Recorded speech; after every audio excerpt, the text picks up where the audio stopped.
Hello दोस्तों, नमस्कार। स्वागत है आपका आज की इस वीडियो में। शुरू करने वाले हैं प्रश्नवाली 4.1 क्लास 9th का। ठीक है, तो क्लास 9th का प्रश्नवाली 4.1 आज इस वीडियो में शुरू करेंगे। ठीक है, इससे पहले के वीडियो अगर नहीं देखे तो जाके प्लेलिस्ट में आप देख सकते हैं। ठीक है, वीडियो के डिस्क्रिप्शन में या प्लेलिस्ट में दिया हुआ है। ठीक है, तो चलिए यहाँ पर फर्स्ट सवाल कर रहे हैं, एक नोटबुक की कीमत एक कलम की कीमत से दोगुनी। ठीक है, एक नोटबुक की कीमत एक कलम की कीमत से क्या है, दोगुनी है। तो इस कथन को निरूपित करने के लिए दो चरों वाला एक रैखिक समीकरण लिखिए। ठीक है, तो चलिए इसको हल कर लेते हैं। चलिए, तो यहाँ पर माना कि नोटबुक की कीमत क्या है, ₹X और कलम की कीमत क्या है, Y रुपया। ठीक है, तो कह रहा है इनसे ही क्या है, दो गुना है, यानी कि कलम का कीमत क्या है, नोटबुक का कीमत से दो गुना है। ठीक है, तो यहाँ पर लिखेंगे X बराबर यानी कि दो गुना है, तो यानी कि 2Y लिखेंगे। ठीक है, अब इसको क्या करेंगे, यहाँ पर लिख सकते हैं X माइनस 2Y बराबर 0। ठीक है, यही हमारा इस समीकरण में हो गया। ठीक है, तो इसको खाली हमको क्या करना था, समीकरण में चेंज करना था। ठीक है, तो इसको समीकरण में चेंज कर दिए। ठीक है, चलिए अब इसका क्वेश्चन नंबर दूसरी का देखते हैं। दूसरा में क्या कह रहा है, तो दूसरा का पॉइंट नंबर 1 में देखते हैं।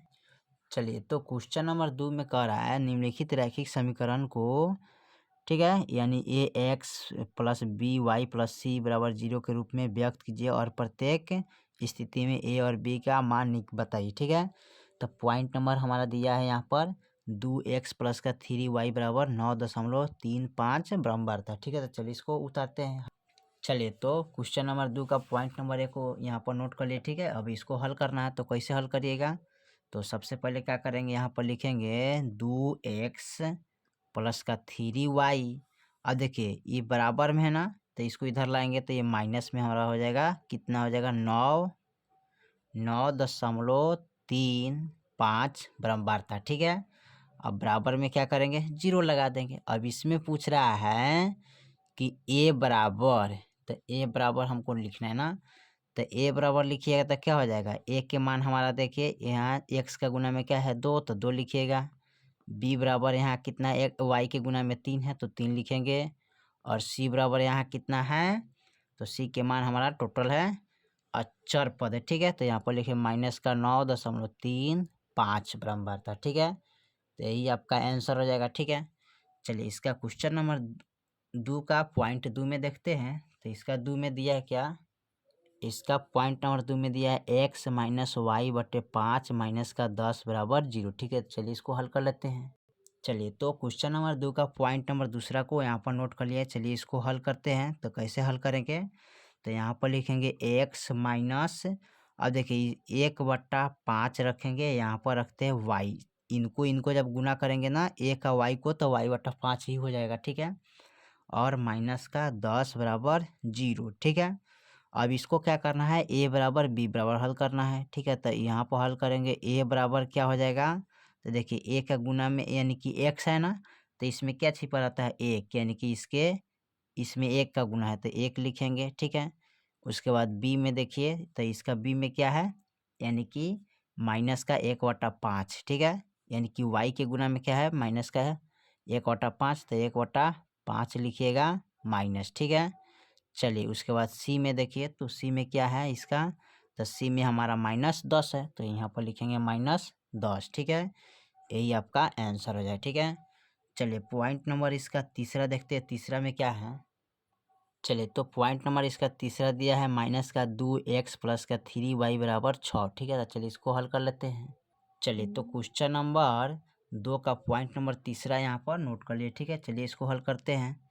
तो हल करने के लिए क्या करेंगे, लिखेंगे इसको -2x प्लस का 3y और माइनस का इधर लाएंगे तो 6 हो जाएगा। ठीक है, और बराबर में 0। ठीक है, यहाँ पर अब रखेंगे a का मान ना, तो a का मान हो गया, b का मान, ये c का मान, तो ये हमारा हो जाएगा क्या, c के मान। तो यहाँ पर लिखेंगे a बराबर, यानी कि x का गुना में क्या है -2, तो -2 रखेंगे। b का गुना में क्या है यहाँ पर, तो b के गुना में यहाँ पर है, सॉरी, यानी y के गुना में है 3, तो 3 लिखेंगे, यानी b के मान हो जाएगा। और सी के जगह पर क्या है, यानी कि -6, तो -6 रखेंगे, यही आपका आंसर हो जाएगा। ठीक है, चलिए पॉइंट नंबर इसका चौथा देखते हैं, चौथा में क्या है। चलिए पॉइंट नंबर इसका चौथा में दिया है x बराबर 3y। ठीक है, तो चलिए इसको हल करते हैं। चलिए तो क्वेश्चन नंबर 2 का पॉइंट नंबर चौथा को हल करना है। ठीक है, तो दिया है x बराबर 3y, तो इसको लिखेंगे x माइनस 3y। देखिए यहाँ पर 0 लिखेंगे, प्लस का 0। ठीक है, अचर पद है। ठीक है, और यहाँ पर बराबर में 0 डाल देंगे। अब यहाँ पर क्या करना है, क्योंकि a का मान, b के मान और c के मान, यानी 3 गो पद का मान निकालना है, इसलिए हम क्या करेंगे, प्लस का 0 रखे थे। ठीक है, तो a बराबर हो जाएगा हमारा, यहाँ पर x का गुना में 1 है तो 1 लिखिएगा। ठीक है, b का गुना में हमारा क्या हो जाएगा, यानी कि -3, तो -3 रखेंगे। c का गुना में क्या हो जाएगा, 0, तो 0 रखेंगे, यही हमारा आंसर हो जाएगा। ठीक है, चलिए इसका पांचवा देखते हैं, क्वेश्चन नंबर 2 का। चलिए तो क्वेश्चन नंबर 2 का 5 नंबर पॉइंट देखते हैं। 2x बराबर -5y दिया है। ठीक है, तो चलिए इसको हल करते हैं। चलिए तो इसको हम हल करते हैं। तो इसको हल करने के लिए क्या करेंगे, यहाँ पर लिखेंगे 2x प्लस का 5y प्लस का 0, क्योंकि 1 2 3 पद हमको लाना है, यानी कि ए बी और सी के रूप में लिखना है ना, तो ए बी सी हमारा हो गया ना। अब यहाँ पर लिखेंगे बराबर 0। ठीक है, चलिए अब ए बराबर हम लिखेंगे, यानी x का गुना में क्या है, 2, तो 2 लिखेंगे। ठीक है, बी में देखिए, तो बी में हमारा क्या है, 5, यानी कि y के गुना में 5 है तो 5 रखेंगे। सी बराबर देखिए, यानी कि 0 है तो 0 रखेंगे, ये हमारा आंसर हो गया। ठीक है, चलिए क्वेश्चन नंबर 2 का पॉइंट नंबर छठा को देखते हैं, छठा में क्या कह रहा है। चलिए क्वेश्चन नंबर 2 का छठा नंबर देखते हैं, तो छठा पॉइंट, तो 3x प्लस का 2 बराबर 0। चलिए इसको हल कर लेते हैं। चलिए तो यहाँ पर क्वेश्चन नंबर 2 का पॉइंट नंबर छठा को नोट कर लिया, दिया है 3x प्लस का 2 बराबर 0।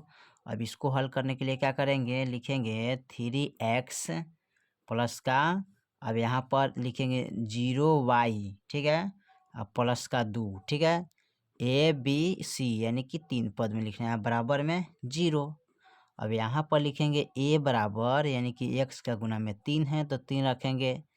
b बराबर हो जाएगा, यानी कि y के गुना में 0 है तो 0 रखेंगे। ठीक है, चलिए उसके बाद कर रहे हैं c बराबर, तो c के गुना में क्या है, 2 है तो 2 रखेंगे, यही आपका आंसर हो जाएगा। ठीक है, चलिए उसके बाद देखते हैं सातवां नंबर इसका। सातवां में क्या कर रहा है, क्वेश्चन नंबर 2 का पॉइंट सातवां। चलिए तो क्वेश्चन नंबर 2 का पॉइंट नंबर सातवां देखते हैं। y माइनस 2 बराबर 0 है ना, तो चलिए इसको हल कर लेते हैं। चलिए तो यहाँ पर क्वेश्चन नंबर 2 का पॉइंट नंबर सातवां को नोट कर लिया, दिया है y माइनस 2 बराबर 0। तो इसको लिखेंगे यहाँ पर क्या, 0x प्लस का y माइनस का 2 बराबर 0। अब यहाँ a b c, तो a के मान लिखेंगे क्या, a का मान लिखिएगा, यानी कि x का गुना में 0 है तो 0 रखेंगे। b का गुना में, यानी कि y का मान क्या आता है, इसमें 1 छिपा रहता है ना, तो इसका मान हम 1 ही लिखेंगे। c के मान हमारा हो जाएगा -2, तो -2 ही लिखेंगे, यही आपका आंसर हो जाएगा। ठीक है, क्वेश्चन नंबर 2 का पॉइंट नंबर 8वां में देखते हैं, 8वां में क्या कह रहा है। चलिए तो क्वेश्चन नंबर 2 का पॉइंट नंबर 8वां देखते हैं, 5 बराबर 2x। ठीक है, तो चलिए इसको हल कर लेते हैं। चलिए तो क्वेश्चन नंबर 2 का पॉइंट नंबर 8वां, यानी कि लास्ट ऑप्शन है। ठीक है, इसको हल करते हैं, तो दिया है 5 बराबर 2x। ठीक है, तो इसको लिख सकते हैं 2x प्लस का 0y और माइनस का 5 बराबर 0। ठीक है, अब देखिए इसको क्या करेंगे, तो a b c हो गया ना, तो यहाँ पर a बराबर रख सकते हैं ना, यानी कि x का गुना में 2 है तो 2 रखेंगे। b बराबर, यानी कि y के गुना में 0 है तो 0 रखेंगे। ठीक है, c बराबर माइनस का 5 रखेंगे। ठीक है, तो यही आपका आंसर हो जाएगा। ठीक है, चलिए तो क्वेश्चन नंबर, यानी कि प्रश्नावली 4.1 का क्वेश्चन नंबर 1 और क्वेश्चन नंबर 2 का पॉइंट नंबर 1 से लेके 8 तक मैंने कंप्लीट कर चुका हूँ। ठीक है, तो इसमें कोई दिक्कत कोई प्रॉब्लम नहीं होगा। ठीक है, बहुत आसान तरीका से, बहुत सरल तरीका से इसको मैंने हल किया है। ठीक है, यहाँ पर इसको पॉइंट नंबर 1 से लेके 8 तक मैंने कंप्लीट कर चुका हूँ। ठीक है, इस वीडियो में ठीक है, तो फिर मिलते हैं अगले वीडियो में, तब तक के लिए जय हिंद, जय भारत।